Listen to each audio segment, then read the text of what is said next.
Yo, what's up, everybody? And this is your host, Jalen Williams, and this is the Spell Basketball Show. Now, you already know what we're talking about. We're talking about Game 5 of the NBA Finals. This has been a good finals, and I know the ratings have been down. I don't understand why. I mean, if you're a basketball fan, you should really appreciate the basketball you're getting. I honestly think between Oklahoma City and the Indiana Pacers, I think this is the best series that we could have gotten out of this entire playoffs. I know a lot of people wanted to see the Stars. They wanted to see New York in the finals. A lot of people wanted to see Ant and the Timberwolves in the finals. But again, to me, this is the best finals for what we had this year. So stop hating, okay? Just stop hating on it. Just watch the finals, okay? Just watch it, embrace it, enjoy it. It's basketball. It's good basketball like that. So let's just kill the noise as far as, oh, this is a boring series, because it definitely isn't. This is a very exciting series. So, but before we get started talking about Game 5, hit that subscribe button. Trying to get to 300 by the end of the week. So go on and hit that subscribe button for me. Again, we are covering this, and then as soon as the finals are over, we're hopping straight into the WNBA. We've had some great games already in the WNBA. Seen some great performances. Angel Reese had her first triple-double the other night. She is improving. She's improving very well, and I love to see the growth in her game. Caitlin Clark, after being injured, missing about 4 games, comes back and almost drops a 32-point triple-double against the New York Liberty, who were undefeated up until that point. So, as we're getting into the meat of the season, my biggest surprise with the WNBA has also been the Golden State Valkyries. This is their first season. So, and they're playing very well. I think they're like right at 500, if I'm not mistaken. But again, we're going to cover the WNBA as soon as this is over. Also talk about the NBA draft coming up here soon. Will the Dallas Mavericks continue to keep their first pick and draft Cooper Flagg? Which I think that's best in their interest. That's in their best interest to do that. So we'll talk about that as we go. But again, hit that subscribe button. Help me get to my goal of 300 subscribers by the end of the week. I appreciate y'all. All right, Game 5. We're going to talk about the stats, the facts, and all that.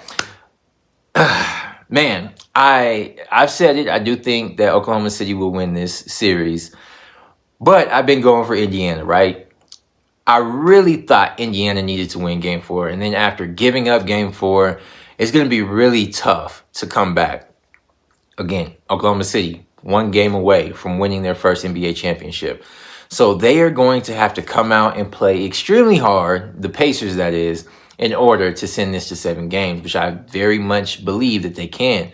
So in Game 5 last night, we watched Indiana, again, attempt to come back. Throughout this whole entire series, Indiana has really come from behind. I mean, the couple games that they have won, they were kind of up majority of that game. They kind of had control over that game. But in Game 1, they were down, 14 in the 4th. And they came back. Tyrese Haliburton hit another clutch shot. And, again, I think it was Game 3. Yeah, Game 3, Indiana had control of the game. But every game outside of that, they've had to come from behind pretty much, except for Game 4. Game 4, they had control over the game the whole entire time till about that last 2 minutes of the game. So Indiana really, again, I feel like if Indiana was going to win this series, they really had to get Game 4. All right. And they didn't. Shea had an amazing game coming down the stretch in Game 4, finishing the game with 35 after, not even having that good of a game in the first 3 quarters. But he's a closer. He's a scorer. So you got to do everything you can to keep him down, in that Game 4. And unfortunately, OKC came back and won Game 4. So let's talk about Game 5, all right? We're going to go over the Indiana Pacers stats real quick. So, good game from Pascal Siakam. Pascal Siakam's been playing very well throughout this series. 28 from him, 6 rebounds, 5 assists, shooting 60% from the field. Aaron Nesmith had a good game. He shot 55%. He had 14 points. Obi Toppin, 12 points off the bench. But we're going to have to talk about this all-star. We have to talk about Tyrese Haliburton. And as many of you all know, maybe, I'm a huge Tyrese Haliburton fan. Do I think that this series, he was averaging about 17.6 points a game in this series, but this is a tough, just like it was for Jamal Murray, this is a tough outing for Tyrese Haliburton because of the players that are switching off on him consistently. You have Alex Caruso. You have Lou Dort. You have Cason Wallace. You have JDub if he needs to switch off. So Tyrese Haliburton is going against 4 dogs at one time. You know what I'm saying? And so with those, as physical as those defenders are, it's really hard for Haliburton to get to his spot, to get his shot set, or whatever it might be. And that's not knocking Tyrese Haliburton's skill. It's more giving credit to the skill defensively of Alex Caruso, of Lou Dort, of Cason Wallace. It's more of applauding them for their defensive prowess that they've had throughout this entire playoffs. Not just this series, but the entire playoffs. So, but Tyrese Haliburton, 4 points. Had 4 points last night. 0 buckets. He shot 0% last night. He took 6 shots and missed everything, but had 4 free throws. You just can't have that from Tyrese Haliburton, your star, the leader of your team. And only took 6 shots. It'd be different, if you took more shots, like if you're taking about 15 shots and, but you're not shooting. And again, I credit that to Oklahoma City's defense, where they weren't really allowing, the defense was so good, they weren't really allowing Tyrese Haliburton to get up most shots. But this is where I had a problem last night. Off the bench, TJ McConnell had 18 points. Now, TJ McConnell is a fast-paced player. Indiana is a fast-paced team. So I didn't necessarily understand. Again, TJ McConnell shot 57% from the field, again, having 18 points, 4 rebounds, and 4 assists.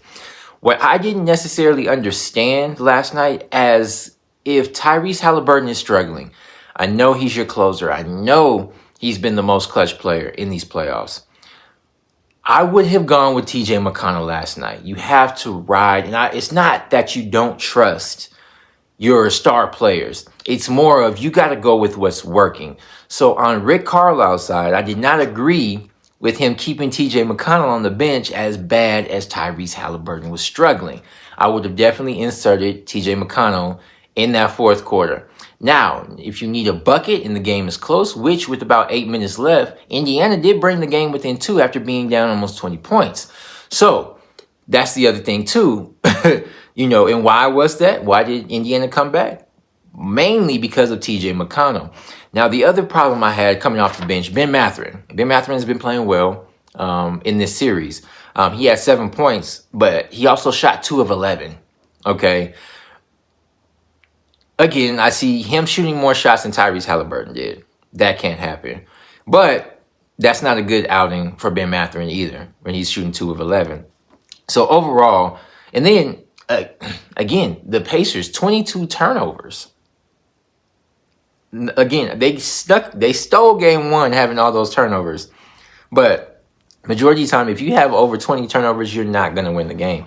So 22 turnovers for the Indiana Pacers. They did shoot 45% from the field, 36 from 3. But, it was still a good game. Although Haliburton shot 0%, Mathurin off the bench shooting 2 of 11. The score is 109 to 120. So that's one thing we have to pay attention to moving forward to Game 6, going back to Indy. Haliburton has to be more aggressive, and I've been saying this pretty much this whole time. He has got to get up more shots. He has to get up at least 20 shots. If you make them, you make them. If you don't, you don't. But you have to get up more shots. You have to be more aggressive as being the leader and star player of the team, right? So we're going to move on to Oklahoma City, all right? Oklahoma City shot 42% from the field, 43% from the three-point line, and only had 11 turnovers last night. So good ball control from OKC. But JDub, Jalen Williams, 40 points last night, shooting 56% from the field. He was on last night. There was nothing you could do to stop him. He was hitting threes. He was getting to the rack. He was hitting difficult shots. Just an overall great game from JDub, Jalen Williams last night. Chet Holmgren didn't shoot too well last night. He was 4 of 15, shooting 26% from the field. But again, the league MVP, Shai Gilgeous-Alexander, 31 and 10 assists last night, shooting 42% from the field. The bench continues to shine.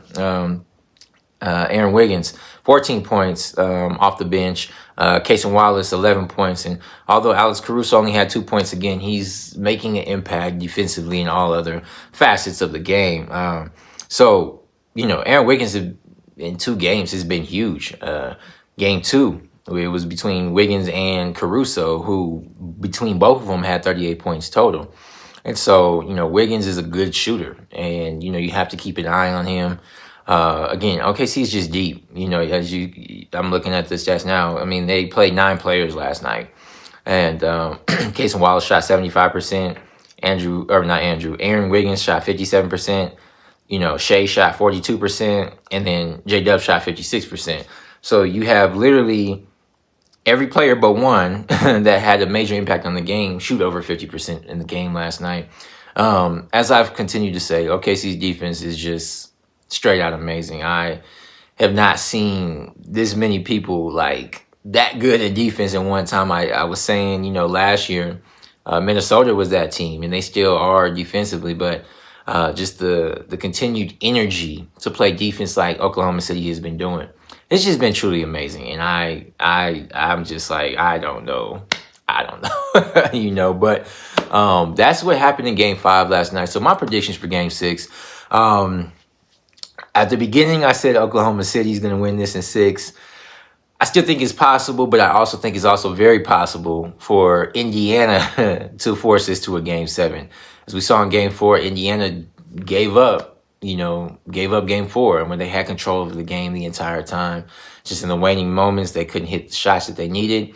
Ben Mathurin missed a couple big free throws. Turnovers have plagued Indiana this series too. So they got to do better at controlling the ball, holding on to the ball, and not turning it over. Again, Tyrese Haliburton has to come out and play hard. He has to come out and be more aggressive.